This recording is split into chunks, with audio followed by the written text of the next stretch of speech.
un des moteurs que j'emploie dans pas mal de temps de ma création, en fait, c'est sur l'idée d'excentricité.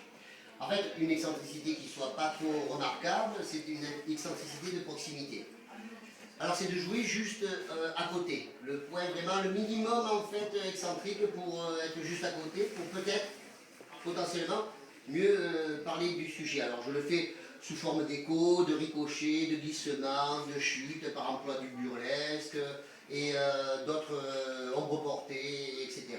Alors là justement, le titre joue sur ce premier écho, ça s'appelle EO, EO, où le sujet véritable en fait de l'exposition, c'est on rentre du boulot. Donc ça va être sur le sujet du travail, d'être juste à la proximité sans y être vraiment, donc de faire toute une tangente par rapport au travail.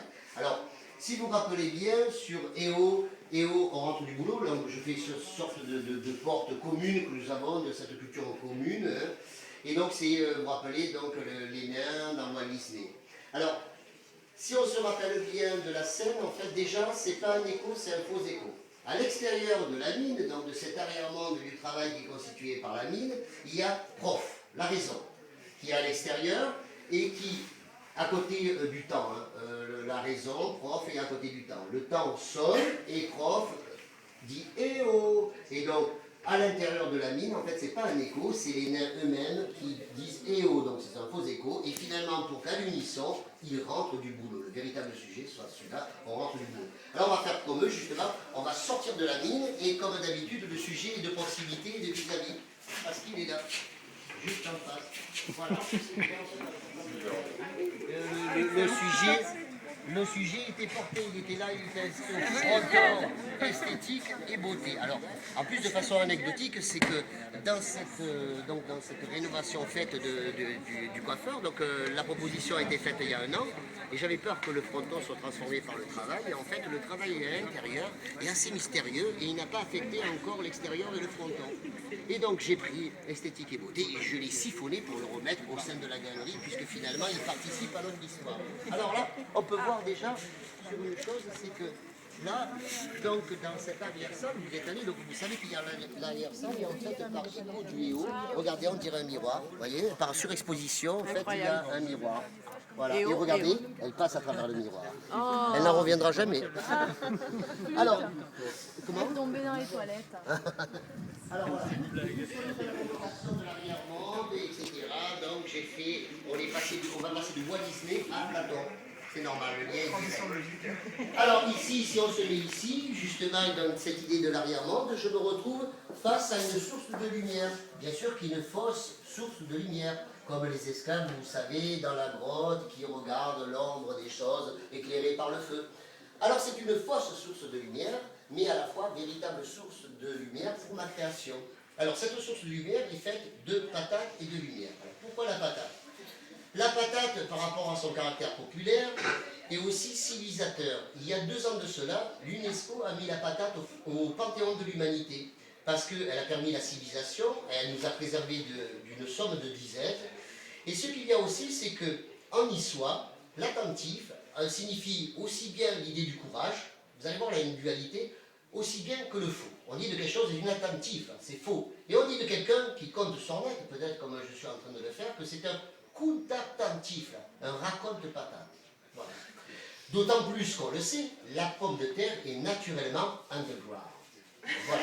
Je récupère tout cela et je l'accompagne de la lumière, encore sous une forme de dualité, puisque nous sommes chez Platon, continuons, on est dans la lumière sous la forme de la mise à jour, du dévoilement, hein, de la léteia, mais aussi bien, puisque je suis né à Cannes et que je vis dans une carte postale niçoise, même si j'œuvre pour que ce ne soit pas cela, en fait les forces opposantes sont trop fortes, donc de la lumière aussi du clinquant, l'entertainment, hein, vous savez, le spectaculaire, en fait le faux que l'on partage comme une réalité commune, hein, voilà. Donc de cette dualité. Donc on prend en fait cette source lumineuse, qui est le support de ma création pour passer dans l'arrière-monde. On passe dans l'arrière-monde. Là, nous passons à travers le marbre qui est ici, qu'on a dû casser. On a cassé ce marbre-là, et on arrive ici, deuxième écho. Et au deuxième écho. Alors là, pour l'exposition, sur une idée en fait complémentaire d'esthétique et beauté, j'ai fait venir ce polystyrène de Carrare, parce que j'avais une idée. que j'ai dû contenir, parce que le sujet principal, c'est on rentre du boulot, et toujours ce fait-là d'être à côté, à proximité du sujet, et donc d'être à la tangente sur le travail. Alors, je voulais, de façon assez grandiloquente, de transformer en fait ce bloc de polystyrène en pioche, donc symbolique du travail, dans le faux du polystyrène, véritable sculpture, et voilà, voilà. Sauf qu'en enlevant le marbre qui est là, quand je l'ai posé sur le polystyrène, j'ai dit, mais tout est fait. On est du faux, sans même parler de la pioche qui est contenue, évidemment, dans ce bloc, puisque ce bloc de polystyrène de Carrare est la pioche en puissance. Donc, on est dans l'écho du travail.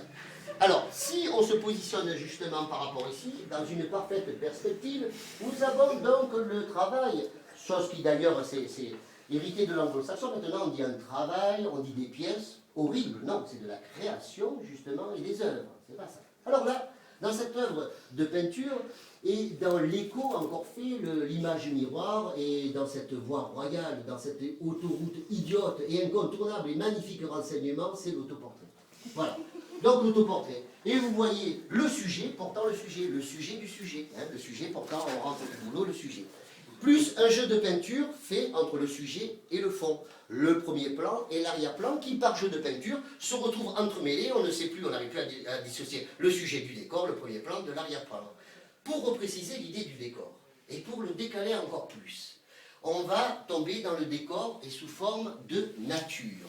Alors là, par un jeu de ricochet. Cette fois, j'emploie le ricochet. Alors, c'est une pièce de 1961 que j'ai récupérée, et qui fait écho à une histoire de la peinture préalable, hein, qu'on arrive à situer à peu près dans l'époque, que j'ai repeinte, en fait, en partie, voilà. Et donc j'ai fait cette œuvre de nature, et je me suis mis justement dans un décalage, excentricité, vous voyez, je me suis mis juste à la marge du cadre, et je me représente ici de façon un peu facétieuse, en train de pisser dans le décor naturel, et pour arriver sous forme liquide, d'être encore le sujet au centre de la nature.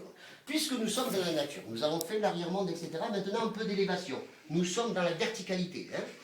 On va faire encore un jeu d'enchâssement entre nature et culture.